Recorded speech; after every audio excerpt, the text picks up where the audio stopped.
that we're trying to talk about. The positioning, the ganking, the decision to push or not push, the decision to contain, item choices. It really comes down to this. I feel like both teams are somewhat evenly matched. And if you excel compared to the enemy team, when you have better item purchases, when you have better decision making, I think that's the X factor of the game.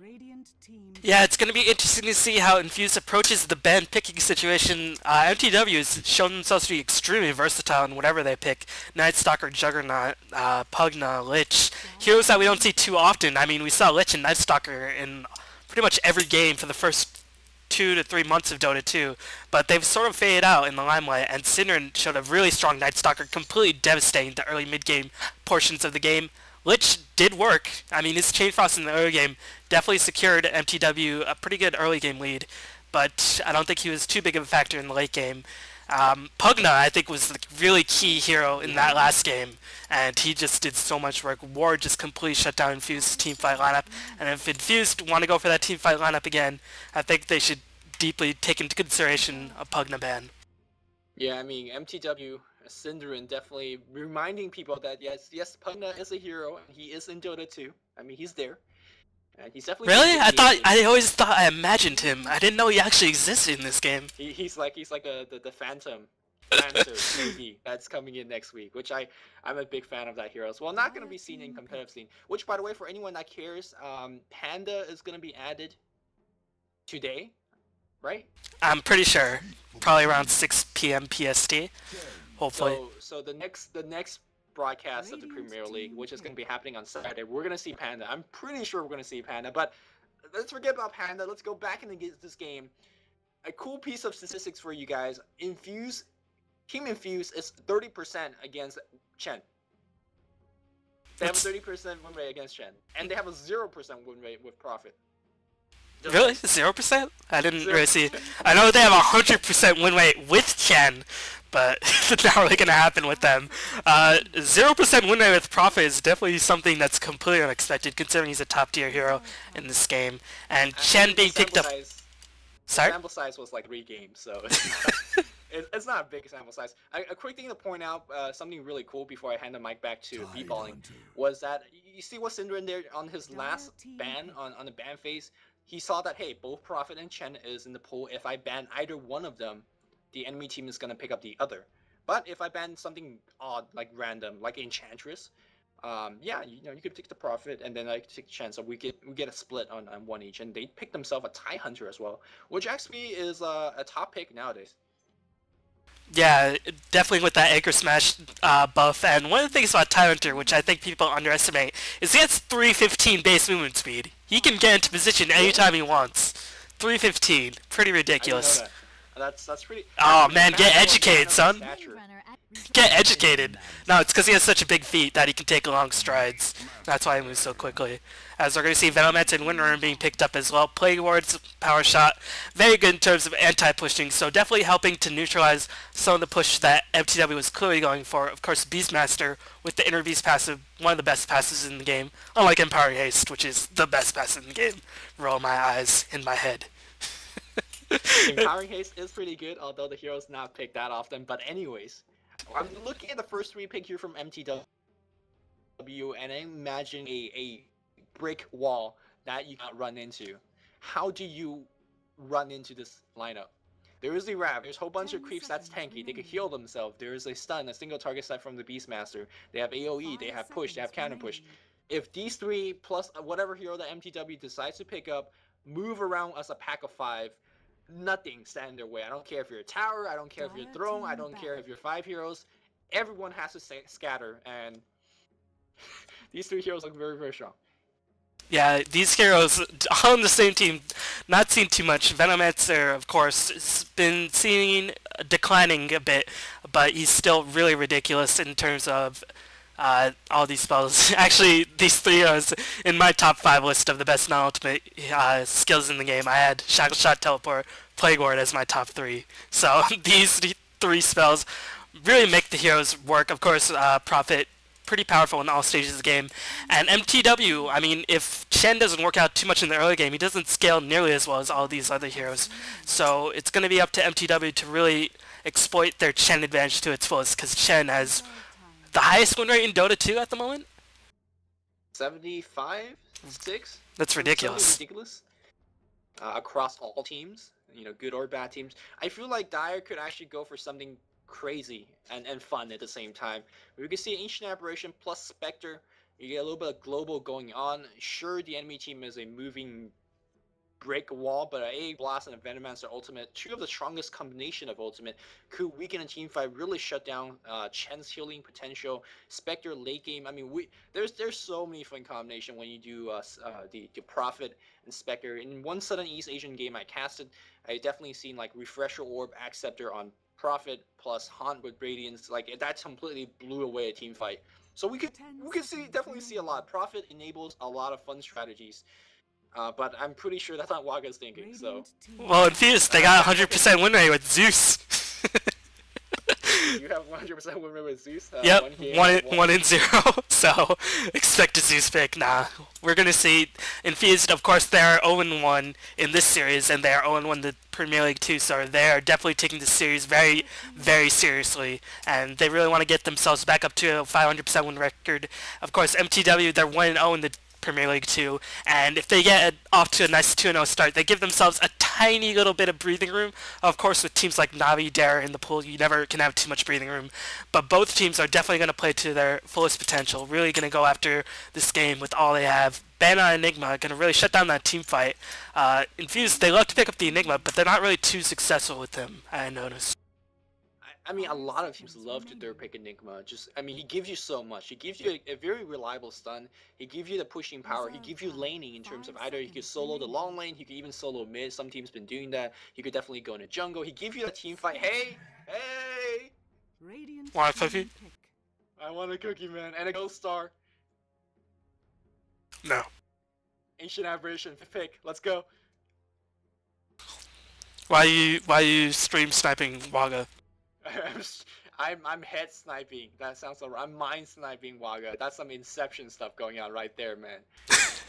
You've never even seen Inception. Last pick. I'm gonna just stand up and just not cast. Hey, Viper!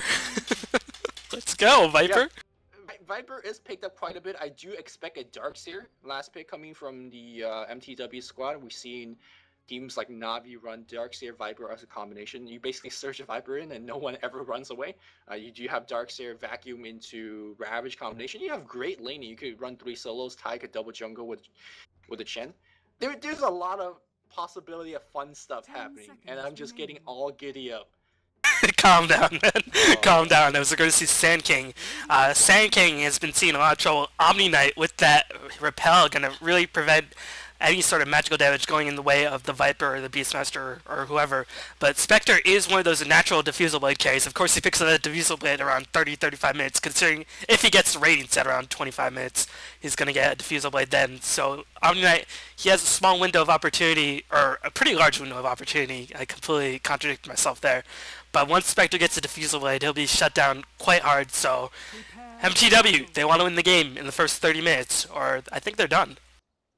Yeah, I feel like that last pick on Sand King was fairly weak in the sense that there's now 2 very reliable healers. Of course, they only saw Chen. They didn't see the Omni Knight before then. But right now we're looking at a Purification. We're looking at Hand of God. We're looking at Sandback in terms of Holy Persuasion. I don't think the Venomancer Ultimate is gonna do anything in this game. But when you combine that with the Spectral Haunt, that can change. Especially if the Epicenter is good. But that's a lot of ifs. And I'm not sure if these ifs is going to work out. We know one thing for sure, is this bot tier 1 tower will be going down with the Chen gang. The question is, when the tower is going down, when Kababa is mowing down that tower, what will Infuse get out of it? Are they going to get a tower, push down on the top lane with Spectre? Are they going to farm with Spectre? Are they going to push down mid with Spectre? When a lot of teams are, when they're facing against better pushing squads, they get pushed. You know they're going to get pushed, but they get something in return, and that's what distinguishes the tier 1 teams and everyone else. In terms of shutting down the Chen, they have pretty good lineup for countering the Chen creeps. Of course, the power of Chen is not that he gets so many creeps, it's the massive amount of HP boost that he gets for all of the creeps as well. But Plague Ward's Power Shot, they're going to do a decent job in terms of slowing down that push. And there's a Viper on the same time, and Viper is not one of the strongest pushers. Of course, his Nether Toxin does do increased damage to towers, but other than that, he doesn't have AoE, he doesn't have anything like that. So the dire side have pretty good anti-push in their lane.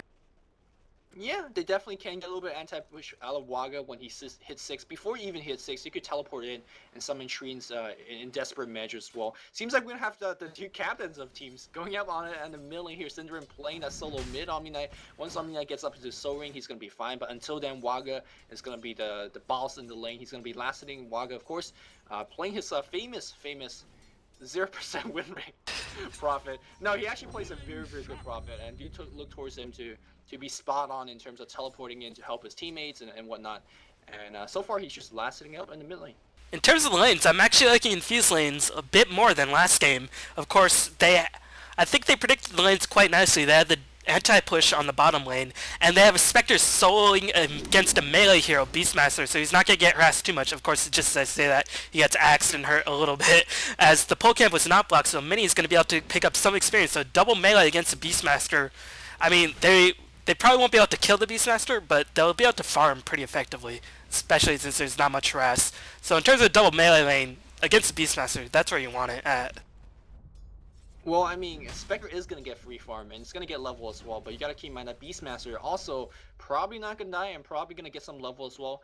Mini will come around harass, but again, he's not going to get a kill against the Beastmaster. Having a Beastmaster that is getting some level would probably is what mTw wants. I wonder if it's going to be the Aura build for a little bit better pushing, considering that there is a Chen on the team. I do fully expect it to be an Aura build, because stacking Auras is just so fun. And you got to keep in mind that you have Repel as a backup. So it makes diving a lot easier. We do see Repel being the secondary choice of Synderen. He's actually handling the lane himself rather fine, being a melee hero. Of the Wild level 1 being picked up for the Beastmaster, okay. So completely nullifying any expectations that they have. And I think usually if the other lane's not pushing too hard, if you can outpush them, I'm a fan of picking up Call of the Wild. But again, with synergizing with the Chen creeps, considering you want to win the game in about 30 minutes, if not, you're pretty much done, then getting that Inner Beast will be very crucial. So I have to agree with you on that point there. One of the few times I will ever agree with you. Damn, that's harsh, bro. And you're gonna go on Synderen, and you're gonna tango out of the Sprout very likely done. Haste Ring being picked up on the Typhoon. Maybe you're gonna set up something on EGM. No, he's gonna see EGM on the uphill and EGM sensor. Where you at, bro? You gonna come up? Nah, he's just gonna chill, man. Weirdest Mexican standoff. It's just like the showdown in the River Saloon or whatever. As mid lane, Omni-Knight, he has Soul Ring. Sprout gonna do a lot of damage, and at this point in the game, the Soul Ring mana combined with the Purification heal only barely offsets that. So if Waga harasses correctly, he should be able to win the lane quite easily. And they do have the extra person, any ganks they want to do. Of course, when you have a Spectre on your team, you're not going to be setting up too many ganks at all. So we're going to see a farming Prophet for a lot of the game, and he has already 1k gold in the bank. So we're going to see what he picks up. Is it going to be the standard earn for a ganking Prophet, or is he going to pick up maybe like a Midas for a farming Prophet? He's farming fairly well. It seems like Infused, judging by the hero picks and the way they're laning these, they want to go a long game. So Midas would make sense here, but you know, every time I predict something, it's something else. So I'm not even gonna try.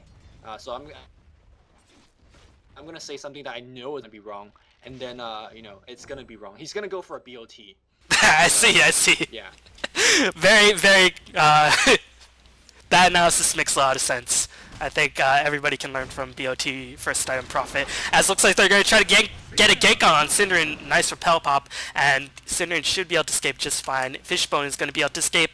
No, he gets gushed by the Tidehunter. Chen is going to come in as well, and no points on the DJ Aura means that Venomancer will be able to slither away just fine.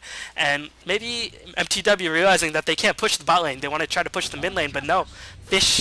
Bucking Mad is going to try to go back to the bot lane to get some more experience, and no pushing going on for mTw at this point in the game. Yeah, and that's really, again, a favorite. Whoa, Central Ward being dropped down here, and Waga, he does not know. Maybe he does now, as these heroes moving towards his direction. No, he does not want to know. Now the creeps are hitting. Backing the hell out of there. Ooh, Shockwave being done some damage to Waga as well. Waga is like, you sly dog, man. Drop a Central trying to get a kill on me. And the creeps completely ruined it. Now the tower is being pushed on the mid lane, but we can get a pair of tree and summon very easily. There's a Gale. Oh, mid lane, Funzy. Well, destroying those wards. Wards, by the way, level 1 just are free gold, basically. should be given away to anything. They give 17 go and only takes you 2 hits to destroy it. We go back on the top lane here. Roshan is getting, again, free farm. Ring of Health is already purchased, so he can actually basically sit in the lane by himself. And Mini could do all sort of jungle shenanigan that he wants to do. And now we see the power of Viper completely exposing the Windrunner, and, you know, exposing the Windrunner is something we all want to see, but in terms of laning, Viper's completely owning the Windrunner in a 1v1 solo lane. Of course, the nuking of Windrunner is going to be pretty powerful, but picking up 2 lows of Neris Toxin, having that early level of Viper Strike, and one of the common builds for Viper these days is to go for a very fast Aghanims to give him a very, very long cast range for his Viper Strike, along with a really ridiculous cooldown reduction. So it's going to be interesting to see how mTw decides to play their Viper. I haven't seen Shocksta play Viper. I know he's played it a couple times, but I haven't really seen how he likes to use it. Yeah, I think Navi plays Viper a little bit more differently. Go Vanguard first with Shreds, and then go for something like whatever damage item he feels next. But I do agree with you in the sense that Axe Scepter, I feel like a 12-second cooldown on your ultimate is just so good. You cast it at least twice in a team fight. The range, by the way, is absolutely brutal as well. But we'll see. That's a long time from now. Synderen, by the way, getting some key farm. He's up to 700 gold after a Soul Ring and Boost of Speed purchase. And now at this point, Waga just simply does not do enough physical damage to really shut down the Synderen. In terms of farm on the mid lane, we see 32 and 3 on Synderen. Meanwhile, Waga's got 30. So yes, Synderen is actually leading. Now back on the bot lane, that's where all the farm is at. 47, 48, and 12 against a Windrunner that's only got 3. Yeah. Not working out so well there for Infused on the bot lane. Meanwhile, on the top lane, Spectre is being outfarmed by his counterpart on the bottom lane, Viper, but Spectre is very close to the Vanguard, which, once he gets that, he's going to be pretty unkillable unless the Viper himself comes up for a gank. And Spectre, he's picked up 1 level in Desolate and Dispersion. I like this choice. Getting a nice level of Desolate, since you're not being harassed too much, really going to help you get a lot of kills in the mid-game if you choose to fight at all. And meanwhile, Mini, he's been able to keep up in terms of experience. 8 minutes in, no first blood. This is looking to be a very, very passive game. And again, I had to reiterate the point that I think if mTw don't push in 30 minutes, they're going to lose. Well, I mean, that's a very, you know, for sure statement. It depends. If the Radiant has a lot of better items, it don't matter. Big team part breaks out on the top lane. Mini, huge trouble. Mini's gonna give up first blood here. Teleport here from Waga's gonna backstab. There's a roar being pushed out here. Seems like Roshan in a little bit of trouble. Venommaster's gonna die as well. A bunch of stuff happening. It seems like the dive under the mTw tower did not work out. And well, I'm not sure why Infused felt the need that they need to make that dive. I think they could have just be defensive whole game and it would have worked out fine, but instead they realized that the top tower is going to get pushed down. Roshan immediately ports to mid lane, and this is what I mean. Good teams know to say that, hey, we're going to lose a tower no matter what. Let's try to get something in return. We do have illusions, we have Roshan here, we're going to have Treants being summoned, the dragons here as well to do the siege unit damage. So they're going to get a trade, and I think this trade is actually going to work out a little bit better for Infused in terms of strategical choice, because losing a top tier 1 tower means nothing for Roshan, but taking the mid tower for Radiant means a lot of teleportation comes in, and that is Mr. Viper. No, Mr. Viper cancels it. Did he get shackled? I don't know. But in this case, this tower is going to get destroyed. Funz is going to back off. He can't go for the deny because he's going to be in trouble. He's going to get Burrow Strike. Are we going to have a Gale? Yes, we are. Funz is going to go down. A big swing in favor of Infused. Yes, last tape being picked up by Mini, and there's no Pugnaward this time. Once he gets a Blink Dagger, he'll be really devastating, and nobody on the Radiant side is very mobile at all. You have the Repel to block a lot of the damage going on there, but Spectre finished the Vanguard, is going to go for those phase boots probably, and then pick up the Relic very quickly. 10 minutes in, finish Vanguard, and boots of speed. Nice job by Spectre. So Viper really has to get stuff done in his lane. Of course, he's been dominating it quite well. 1100 gold in the bank. It's going to be interesting to see what item he decides to pick up. Will it be a point booster? Will it be a Vit booster? Will it be anything else? As Poison Attack is going to hit the Windrunner, Wind runs out immediately so that Viper can't get in range to drop that Viper Strike in. And Synderen, he's going to be pushing in the mid lane. He has a lot of mana and a lot of gold to get whatever he wants, so Synderen's farming quite well as well. Yeah, I wonder what Synderen's item choice is going to be. Mecha is the standard item build, although might be a little bit different as we see the tower being hammered down on the mid lane, but you do have Treants coming in, Sand King in position. You don't want to run into TIE Hunter, but TIE Hunter is not even level 6 yet, so you actually can make a jump for him if you want to do so. 4 hero on the mid lane, and mTw really getting stopped by just 2. Infused right now doing a fine job. Wrath of Nature being used just to slow down this push. Ooh, that nuke did some big damage there. We see Venomancer actually jungling it up, not dropping the Plague Wards in the mid lane. May wants to get level 3 Plague Wards before he starts going on the super defensive. Now he's going to the mid lane to help up, dropping those Plague Wards, and with that I think mTw realized that they can't really push without getting that Ravage up. And Tidehunter going for that Gush build, a bit more standard considering he's not soloing the lane, he's not getting much farm, so he won't be able to take advantage of his high move speed and low cooldown of his Anchor Smash. They're going to try to get a gank off on EGM.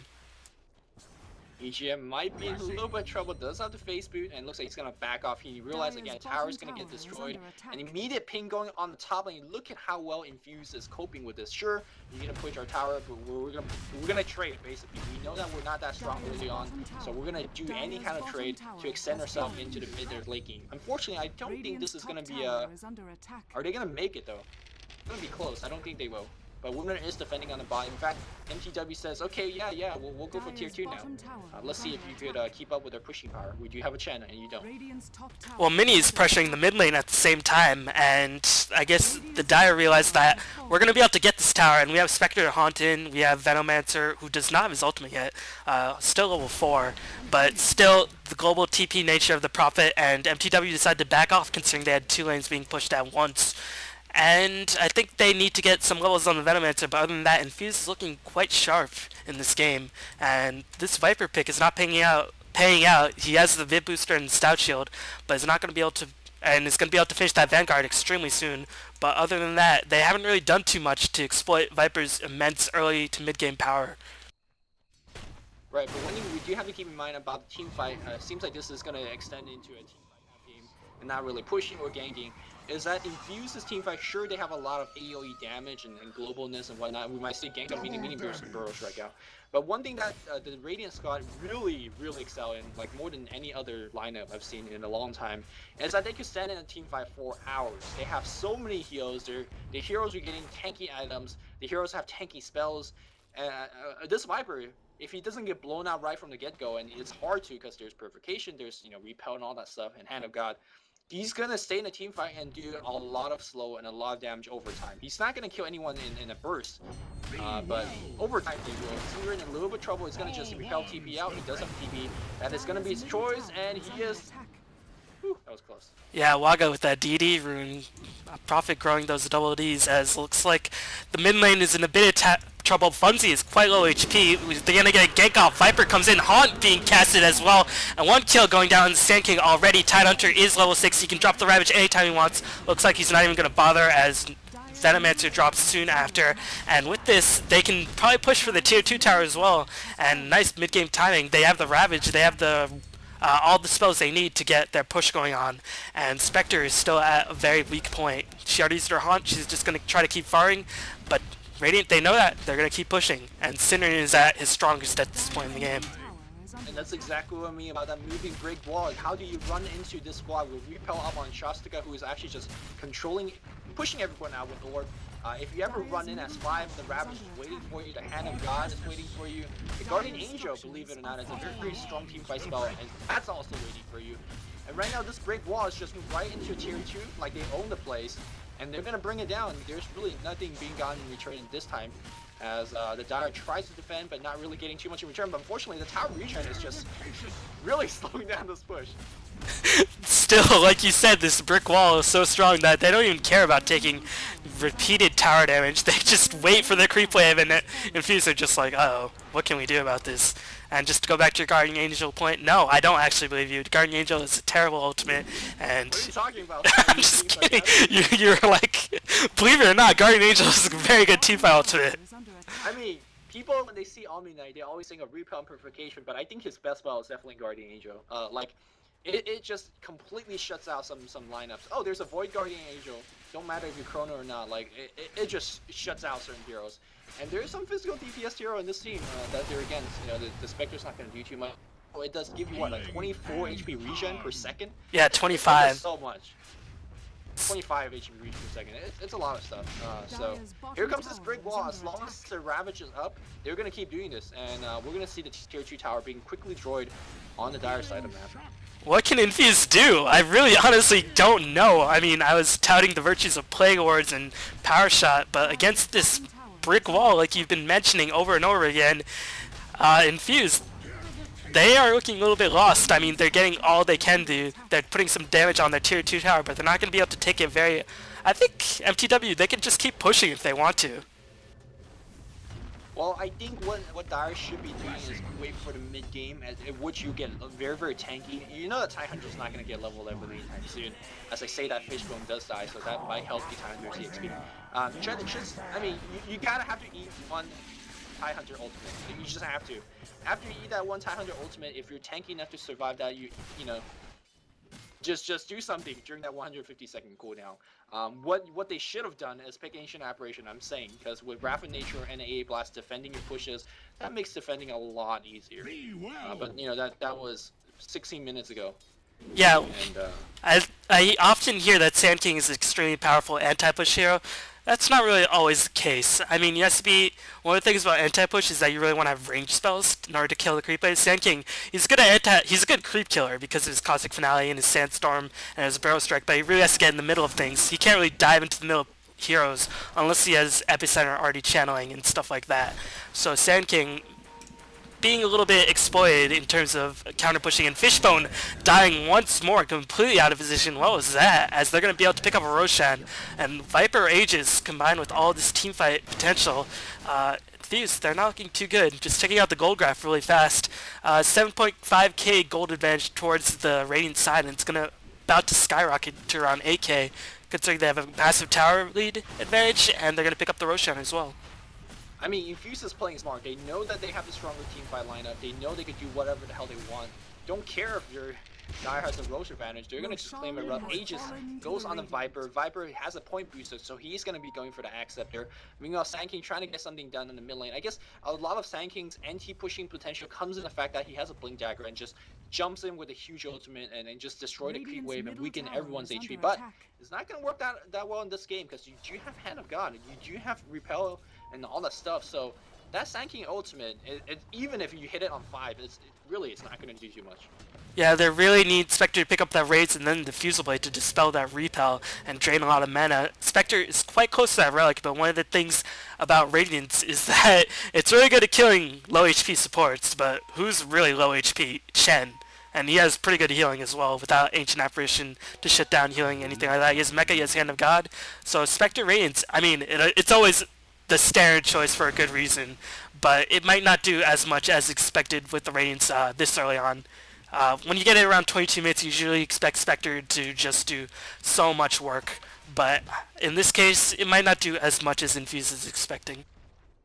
Yeah, Infused knows that the push is coming, and always a good sign of a really good Venomancer player is that you get to the lane very, very quickly and keep dropping down wards. If you look at his skill build, he doesn't even have his ultimate. He's level 6, but there's really no point to pick your ultimate if you don't even have mana to cast it, because the ultimate does cost 200 mana. And like you said earlier, what would the ultimate actually do? Yeah, it's not going to do anything against Hand of God and Purification, so I think they are going to give up this tower. They're going to try to delay it as long as possible. EGM doing, Meaning I think it was doing what he do best in the mid lane. Keep pushing and trying to get something done, but this is looking very, very grim for Infused. Sand King still pretty far off from his Blink Dagger, and if Radiant keep pushing, Spectre won't have his Radiance. He will have the Relic. Looks like Waga's going to be able to push down the tier 1 tower, giving Spectre a little bit more gold. But what are they going to do about this incoming push? Venomancer stacking all the wards he can. It's still level 3 Plague Wards, unfortunately, so they don't have as much HP, and they don't do as much damage as it usually does. But mTw just to the Jaws theme track. They are coming. Meanie just slowing the tower. Meanie's gonna die to the tower. He did last minute. That's very unfortunate. He's gonna walk on the high ground. He's gotta buy back. Wow, so he basically lost all the gold that he just earned from taking the tower. And here comes this push. Will they be able to defend? Tornado up on the high ground. Pipe is, they waited out the pipe. And Meanie does not have the Blink Dagger. There's no Venomancer ultimate. So a lot of team fights over. As we see, Shasta just walks right in, uses ultimate on 1, and just keep on slowing down. He doesn't have the Acceptor, so the cooldown is fairly long. Waga survives the ultimate. I think they might be able to defend the conglomerate of Venomancer wards in the V formation on that tower. That's pretty strong stuff. V for Vendetta. They want to have Vendetta against mTw in this game. But now Viper, you see the Nether Toxin going to work as the tower decreases in HP. Viper's Nether Toxin gets even more powerful as they pick off the tower. And what are they going to do for the Rex? They don't have the tower defense, they don't have the radiance. They're going to haunt in, going to try to get something done. Hand of God immediately popped. A little, and I say, bucking mad, drops the Ravage. Not hitting anybody, but Viper is just going to go in, not giving any sorts of anything, as he manages to pick up 1 kill on Mini, and Roar gonna go down on Waga. Viper is just too strong at this point in the game. Buyback from Waga, but this Rex is gonna be forfeited. No F was given that day by mTw. As they just storm out the high ground and take the Rex. That Viper swagger. Plus Viper, apparently pretty good. Socks to swagger.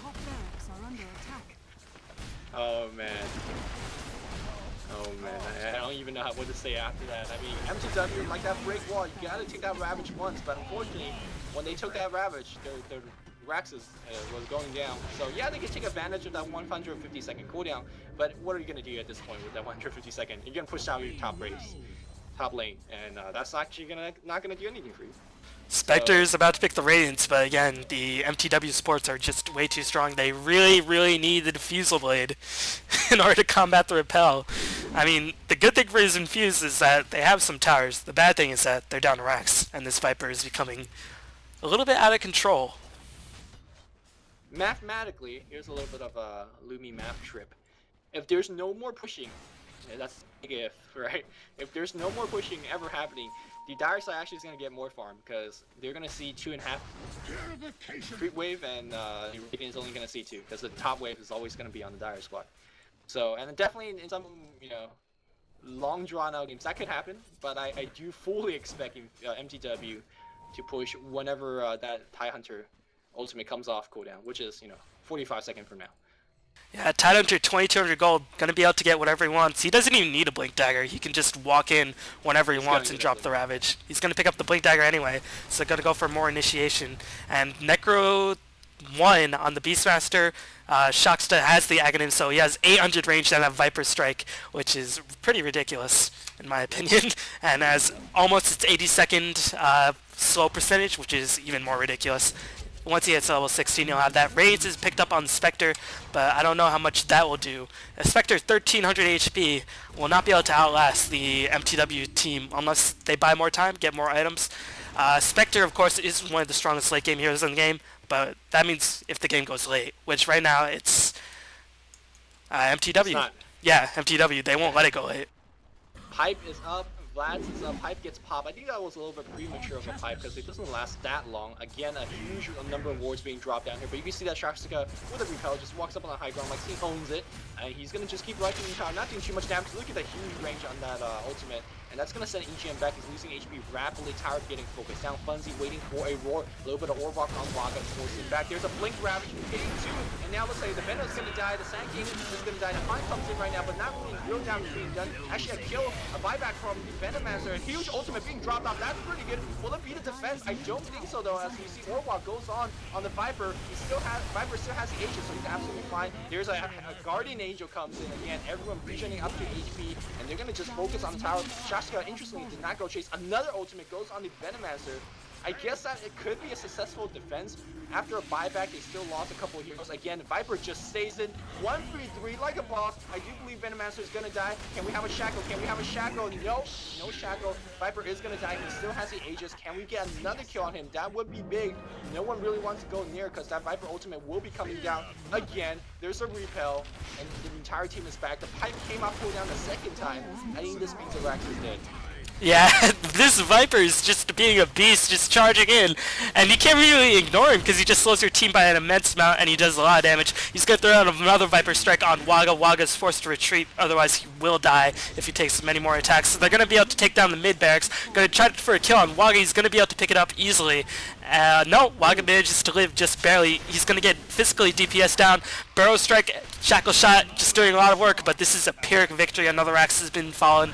Spectre has not died in any of this team fight, but he might just die right now. No, he manages to escape the last bit of the axes, and Waga's going to TP in, going to try to get the Shackle Shot. He gets the Shackle Shot off on Cinnamon. They're going to try to kill Kebab. Venom finally dropped. kind of late, but whatever gets it done. As Cinder's gonna teleport out. All right, the good and the bad. The good. Spectre didn't die. The bad. They lost another Rax. Okay, that was shit. The Rax died. Yeah, I mean, So- Spectre's not dying, which means he's getting more gold. But if you lose one Rax, I mean, it's mega creeps. I mean, you have Spectre, so the late game is there. But Infused gotta win like 3 team fights in a row to even have a hope of comeback. Again, Radiant's gonna wait for Ravage to be on cooldown. They're gonna get themselves another round of items. But even though they all died, with the creeps they destroyed, with the towers and Raxes they destroyed, someone got a lot of gold. So right now it is up to Infused to push out every single lane. This is where having a Furion makes your life a lot easier. You know, just push out every single lane and try to keep them pushed out, even if you have 2 big lanes of creeps. This is where Mini actually scaling up those Caustic Finality. He has maxed it. This is where that build comes in. The reason he actually put a couple points into Caustic Finality earlier because he kept pressuring the mid tower. He wanted to do it a little bit faster, so that was a decent skill choice.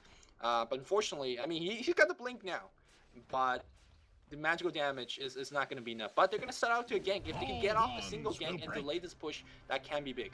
They're going to find Synderen in the jungle. The smoke was dispelled. And one thing Infused has to do is that they cannot let the Radiant get near the tower. Otherwise, once Viper starts going to work, they're going to set up position, going to start that repel purification chain. They have to fight outside of the tower, because if they lose that tower, that's really a lot of physical DPS that they can't afford to lose, considering that they don't have the items necessary to defend without that tower. Yep, Tidehunter Ravage is down again. And now it seems like mTw making a move on that Roche pit. Both teams knowing that the Aegis, whoever ends up, if it ends up on Spectre, the game will change. If it ends up on Viper, well, the game's over. Right now, Roshan means everything. It seems like with a double creep wave going into the enemy direction, mTw has the advantage. Although having a Prophet changes things. Prophet is teleporting to top lane with the help of Spectre. They're threatening for that tier 2. Yeah, meanwhile, Beastmaster just finished his Necro 3. Chen picked up a 4 staff, so all the item progression going in favor of mTw. Spectre has quite a bit of gold in the bank, 2,300. Not enough for Diffusal Blade, but we'll get in about 900 gold. Meanwhile, Roshan fight is going to go on.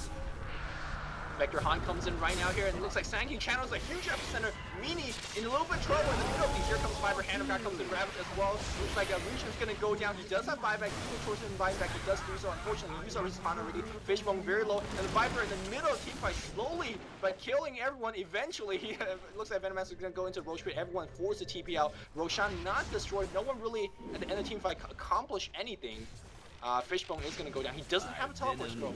Come on, man. Come on, my man. Here comes EGM, half HP, half mana. Spectre is walking back in the fight, but this time here, Cinderin was, so that was a 45 team fight, by the way. And the Dire still lost that one. But yeah, they had that. EGM is going to go down. No more epicenter for this time. No more Ravage, though. But we do have a Guardian Angel on the Radiant side. Ultimate up the high ground, meaning has to go into invisible. Necro 3 being popped. Is there a Necro 3? No Necro 3 just yet. Shastika still focusing on the Roshan team fight, breaking out. Treants being sent in. Hawks being used to scout. Really, this is just a big war of attrition. And Radiant has better heroes for that. Yeah, they definitely have. That's definitely the case as Wog is being ushered away by a Tidehunter, allowing Viper to get it. Mini blinks in, trying to get the roast steal. He just gets beaten to death by the Viper.